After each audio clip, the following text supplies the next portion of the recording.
예수님은 부활하셨습니다. 부활하신 주님은 성령으로 오늘도 이 자리에 임재하신 줄로 믿습니다.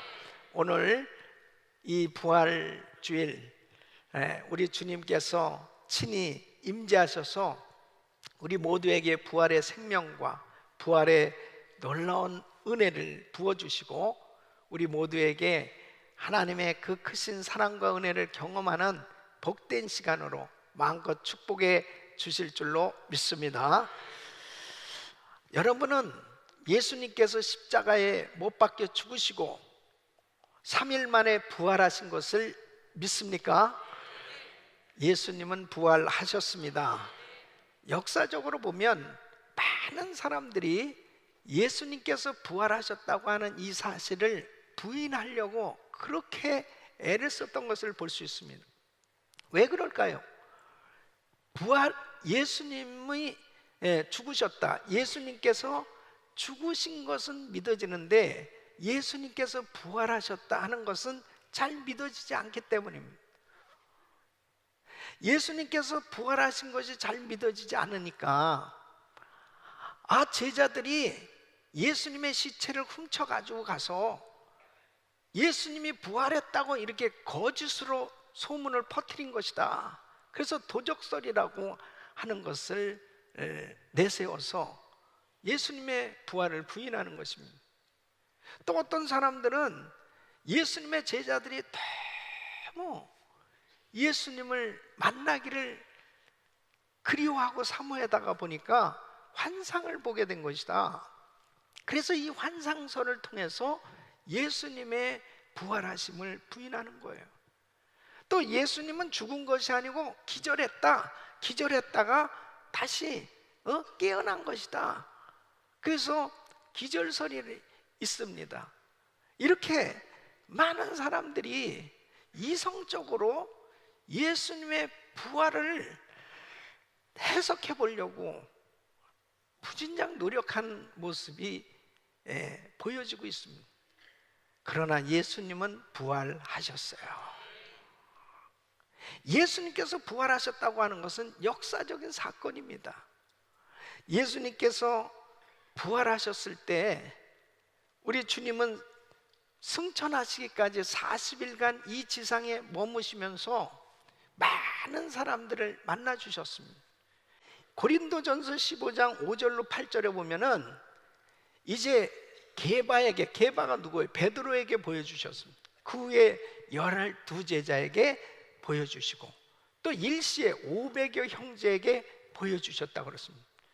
그리고는 또 야고보에게도 7절 보면 야고보에게도 보여주시고 그 후에 모든 사도에게와 이제 사도 바울도 부활하신 주님을 만났다고 그렇게 증거하고 있습니다.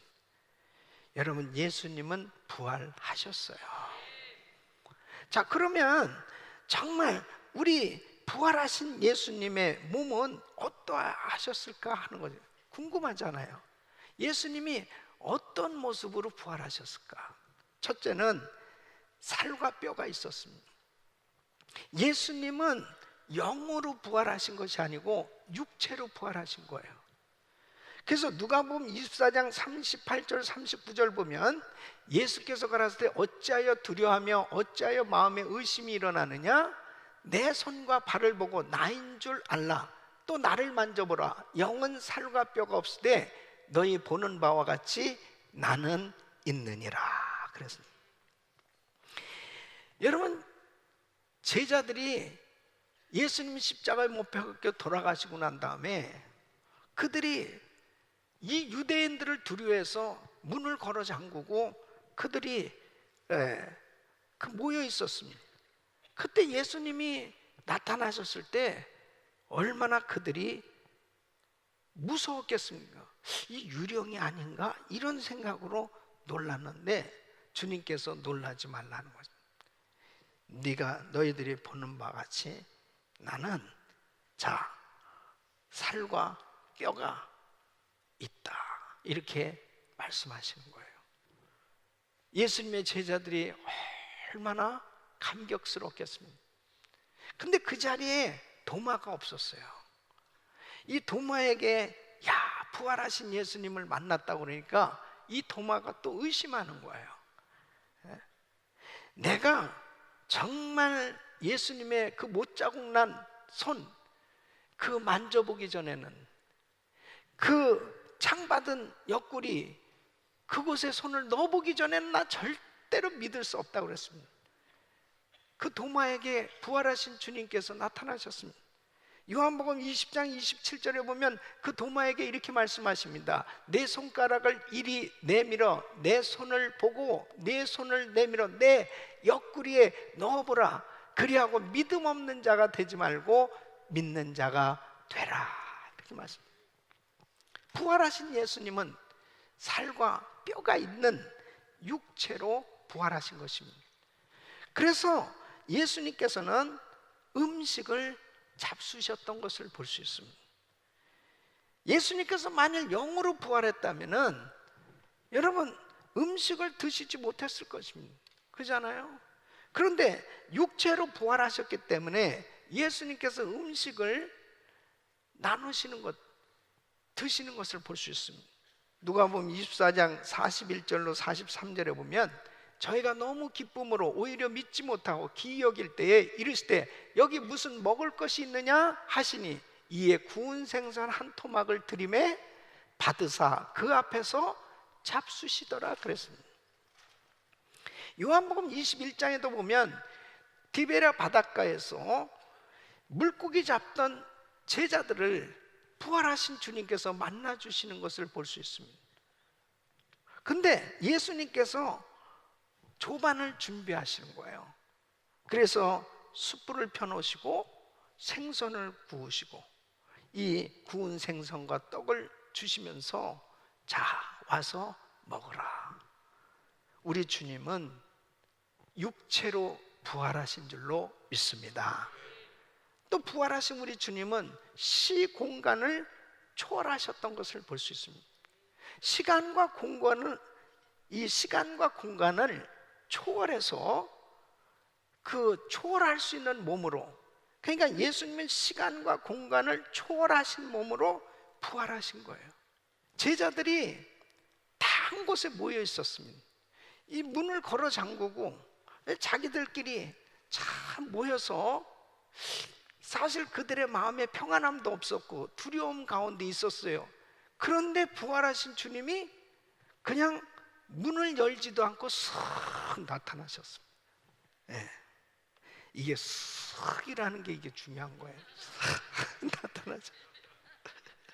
이 요한복음 20장 19절에 보면은 이날 곧 안식 후 첫날 저녁 때에 제자들이 유대인들을 두려워하여 모인 곳에 문들을 닫았더니 예수께서 오사 가운데 서서 가라사대 너에게 평강이 있을지어다.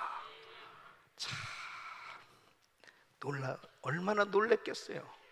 그냥 이렇게 슥 나타나셔가지고 너에게 평강이 있을지어다. 너무너무 놀랐지 않겠습니까? 살과 뼈가 있는 육체를 가지신 주님이신데 우리 주님은 이렇게 시간과 공간을 초월해서 다닐 수 있는 이 육체로 부활하셨던 것을 볼 수 있습니다. 그래서 예루살렘에서도 나타나셨는데 주님이 어느 순간에 갈릴리에도 나타나신 것입니다.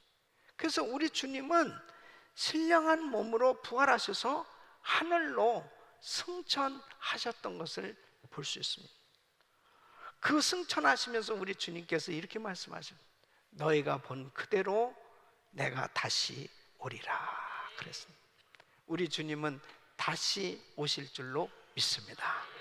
그래서 우리 신자의 최대의 소망은 예수님의 재림이에요.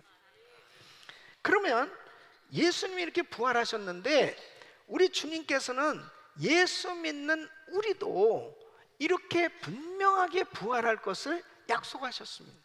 믿습니까? 그래서 우리 예수 믿는 신자들도 반드시 부활하게 될 것이다 이렇게 주님 약속하시는데, 자 그러면 언제 이러한 부활이 있겠는가 하는 것이죠.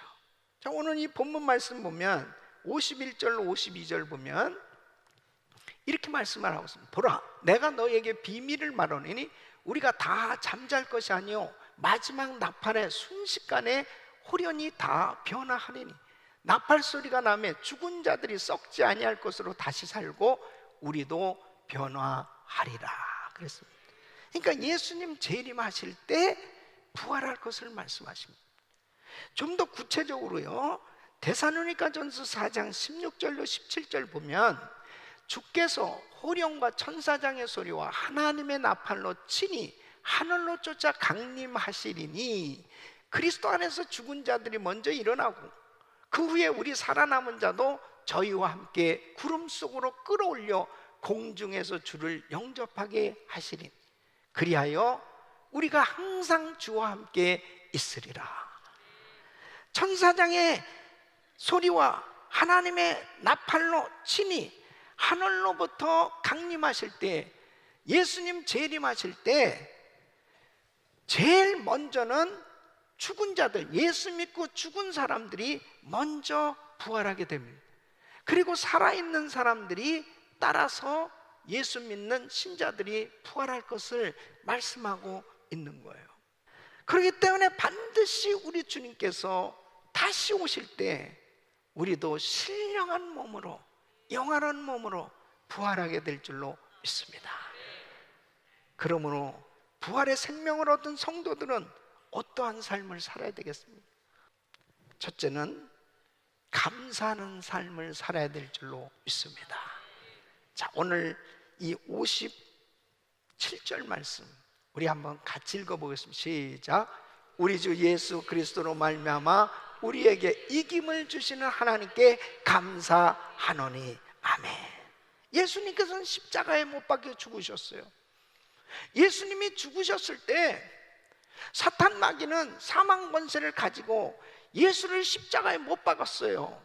마치 사탄이 사망 권세가 이긴 것 같이 보여지지 않습니까? 그런데 우리 예수님께서 부활하심으로 인해서 사망 권세를 깨뜨리시고 마귀의 권세를 물리치시고 우리 주님이 부활하신 것은 우리 주님의 승리인 줄로 믿습니다. 우리 주님이 부활하신 것은 완전한 승리예요. 그래서 예수 믿는 우리는 예수님께서 부활하심으로 죽임을 이기신 것처럼 바로 우리도 예수님 때문에 사망 권세를 깨뜨리시고 승리하신 주님의 승리가 곧 예수 믿는 우리에게 이 승리가 임한 줄로 믿습니다. 그래서 우리는 승리하게 된 거예요. 죽음을 이길 수 있게 된 거예요. 사망 권세를 이길 수 있게 된 겁니다. 이 세상에 어떤 수준도요 사망을 넘어서진 못합니다. 다 모든 인생은 죽음 앞에 다 두려워할 수밖에 없고요, 죽음 앞에서는 모두가 다 겸손해질 수밖에 없습니다. 그런데 우리 예수님이 죽음을 물리치시고 승리하셨기 때문에 우리는 죽음 앞에서도 당당할 수 있는 겁니다. 그래서 성도는 죽어도 살겠고, 무릇 살아서 나를 믿는 자는 영원히 죽지 아니하라. 우리 주님께서 말씀하신 그대로 부활의 생명을 가진 우리는 항상 감사하며 살아야 될 줄로 믿습니다. 부활하신 우리 주님, 그 주님께서 우리에게 이 놀라운 은혜를 주신 것입니다. 얼마나 감사한지 몰라요. 저는 우리 중학교 3학년 때 우리 아버님께서 갑자기 뇌혈로 세상을 떠나시게 됐습니다. 그때부터 참 죽음에 대한 두려움이 있었어요. 아, 사람은 죽는 거구나.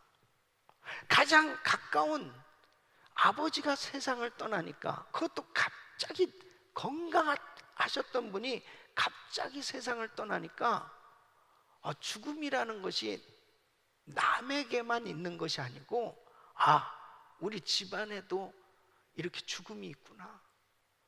근데 저는 참 우리 할머니의 사랑을 많이 받았거든요. 그 다음에 할머니가 세상을 떠났습니다. 그러니까 더 죽음에 대해서 죽음이 남의 얘기가 아니구나, 너무나 현실로 이렇게 와닿았어요. 그러면서 점점 장성하게 성장해 가면서도요, 항상 한편으로는 죽음에 대한 두려움 같은 게 있었어요.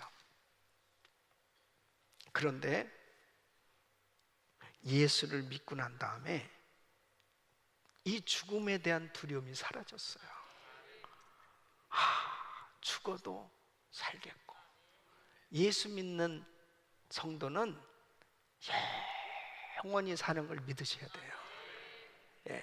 죽음이라고 하는 것은 영과 육의 분리예요.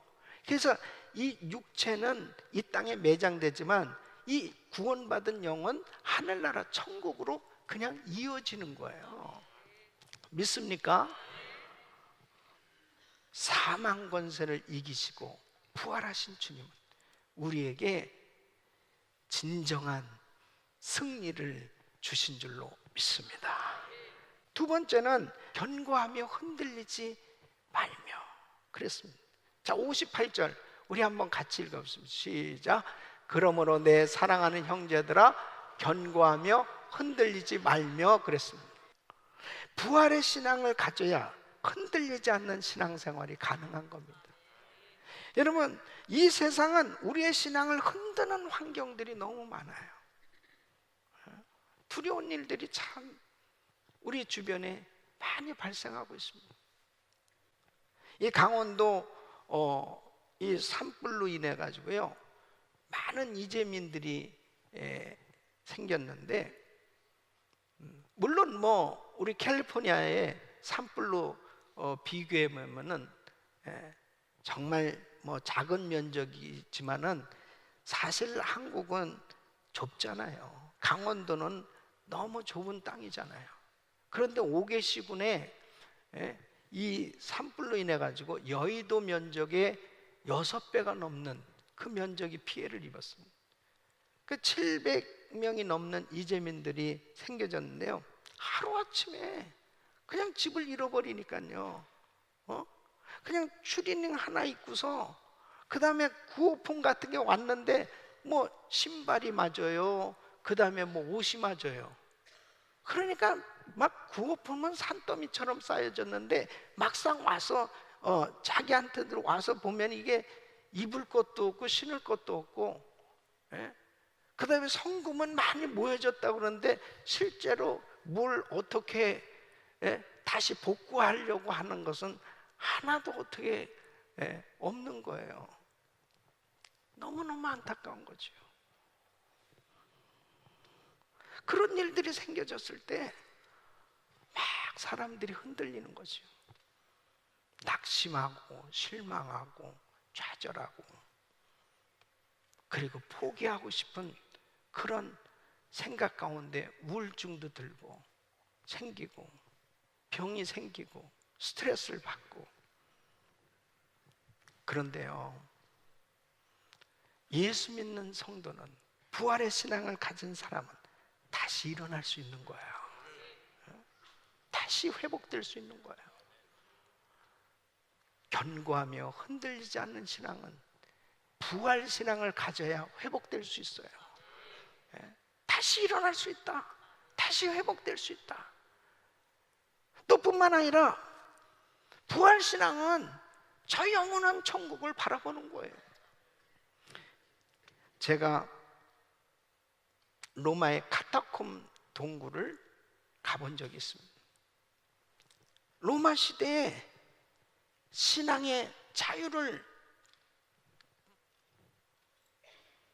얻고자, 신앙생활 자유롭게 하고자 그 엄청난 핍박을 피해서 믿는 성도들이 동굴을 판 겁니다.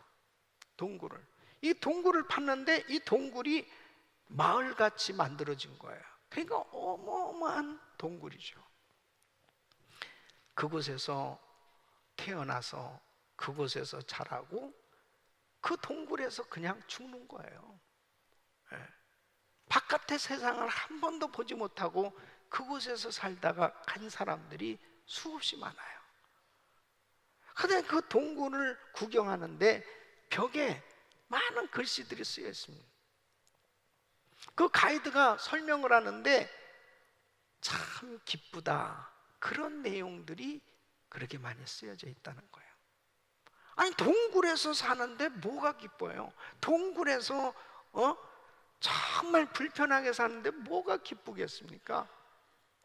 그들은 이 땅에서는 육신을 가지고 살면서 불편하고 힘들고 어려울지 모르지만 이제 얼마 안 있으면 이 세상을 떠나면 우리는 저 영원한 천국에 갈 텐데, 그곳에서 우리 주님과 더불어 영원토록 행복한 그런 삶이 주어진다는 이 부활의 소망을 가지니까 참으로 행복한 줄로 믿습니다. 세 번째는 주님 앞에 충성하는 삶이 되어야 하는 것입니다. 자, 58절 우리 같이 큰 목소리로 읽습니다. 시작. 그러므로 내 사랑하는 형제들아, 견고하며 흔들리지 말며 항상 주의 일에 더욱 힘쓰는 자들이 되라. 이는 너희 수고가 주 안에서 헛되지 않은 줄을 알미니라. 아멘. 부활신앙을 가진 사람은 주님 앞에 충성하는 삶이 될 수 있습니다. 여러분, 이 부활의 신비한 비밀을 깨달은 사람은 이 세상에 안주할 수가 없어요. 이 세상에서 참으로 좋은 것을 가졌다고 해서, 이 세상에서 참으로 내가 누릴 수 있는 모든 것을 다 얻었다고 해서 그냥 세상에 빠져 있을 수 없어요. 세상에 결단코 안주하고 나태하고 태만하게 살 수 없습니다. 왜? 하늘나라, 그 영원한 천국에 우리는 누구나 다 가야 될 텐데, 그 영원한 천국에 가게 되면 반드시 이 땅에서 한 모든 일들이 그대로 다 드러나는 날이 온단 말이에요. 그래서 오늘 이렇게 말씀하시는 것입니다. 견고하며 흔들리지 말며 항상 주의 일에 더욱 힘쓰는 자들이 되라. 이는 너희 수고가 주 안에서 헛되지 않은 줄을 알미니라. 그래서 사도 바울은 복음 전하면서 그렇게 엄청난 시험과 환난과 핍박을 당하고 나중엔 죽임까지 당했잖아요. 그러나 이후로는 나를 위하여 의의 면류관이 예비되었으므로 기쁨으로 가래맞아 순교하기까지 그렇게 담대할 수 있었던 것은, 끝까지 복음을 전하며 주님 앞에 충성할 수 있었던 것은 부활신앙을 가졌기 때문에. 여러분, 계시록 22장 12절에 보면 보라, 내가 속히 오리니 내가 줄 상이 내게 있어 각 사람에게 그의 일한 대로 갚아주리라. 결단코 이 땅에서 주님 앞에 한 모든 일들 헛되지 않습니다. 하나님 나라 가면 다 상급으로 보상받게 되는 줄 믿습니다. 이 놀라운 약속을 우리는 가지고 있는 사람들이에요. 그런데 우리가 어떻게 게을릴 수 있습니까? 정말 이 짧은 인생을 살아가면서 나에게 주어진 이 시간, 나에게 주어진 이 환경 가운데 어떻게 해서든지 하나님 앞에 섰을 때 정말 칭찬받을 수 있는 그런 삶으로 우리는 이 땅에서의 삶이 기념비적인 삶으로 만들어져야 될 줄로 믿습니다. 우리 교회가요, 지금 58개국에 지금 300여 명의 선교사님들이 나가 사역하고 있는데, 뭐 선교지마다 다 선교비를 보내야 되고, 참 많은 선교사님들의 필요가 있기 때문에 우리가 힘에 지나도록 선교를 하고 있습니다. 그런데 그 선교지 가운데 우리가 사실 선교비를 안 보내는 딱 한 나라가 있어요. 그 나라가 바로 대만입니다. 대만에 신학교가 세워졌고, 그리고 대만에 참 많은 사역들이 되고 있는데, 그 모든 우리 선교사님들의 사역과 또 신학교 사역과 모든 대만 선교를 위해서 물질로 헌신한 분이 있어요. 그분이 대만의 그 왕자매님이라는 분이에요.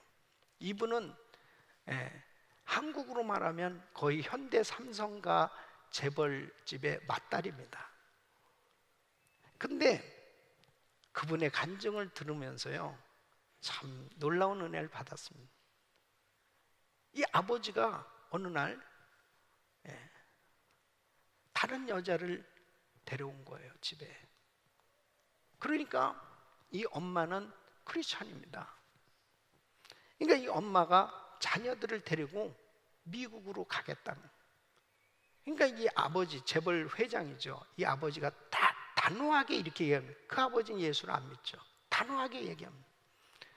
너 만일 떠나면 너희 자녀들 다 상속 한 푼도 없다. 일전도 도와주지 않는다 그랬어요. 근데 이 자녀들을 다 데리고 이 엄마가 미국으로 옵니다. 그리고 하루에 5시간씩 매일같이 기도를 하는 거예요. 자녀들을 위해서 기도하고 계속. 그러면서 이 자녀들을 미국에서 키웠습니다. 그 엄마가 세상을 떠나게 되었을 때 장례식이 열렸습니다. 대만 전직 총통들, 대기업의 총수들, 이런 사람들 해서 약 1000여 명이 장례식에 온 거예요. 이 장례식이 부흥회 같이 열려졌습니다. 이 자녀들 한 사람 한 사람이 다 나와서 자기 어머니에 대한 간증을 하는 거예요. 우리 어머니가 얼마나 위대했는가, 우리 어머니가 얼마나 우리를 위해서 기도했는가. 그러면서 복음을 전하기 시작합니다. 그리고 1000여 명 온 분들에게 전부 이 가죽 성경을, 대부분이 다 불신자들이죠. 가죽 성경을 한 권씩 다 선물로 증정을 합니다.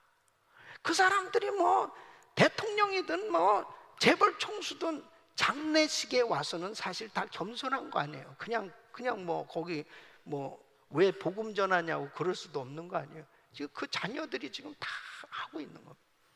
이 자녀들이 선교회를 구성하고 다 큰 기업을 하는 자녀들로 성공했어요.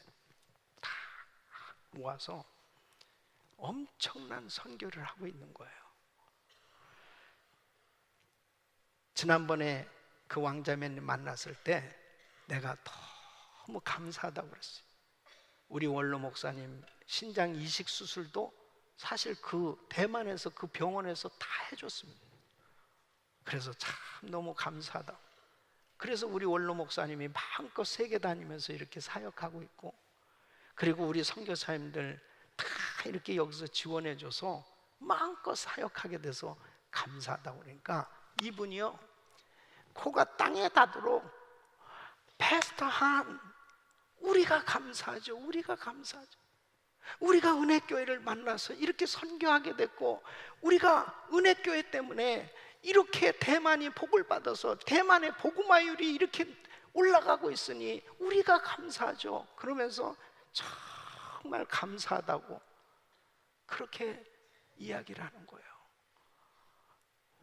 사랑하는 성도 여러분, 이것이 부활신앙인 줄로 믿습니다.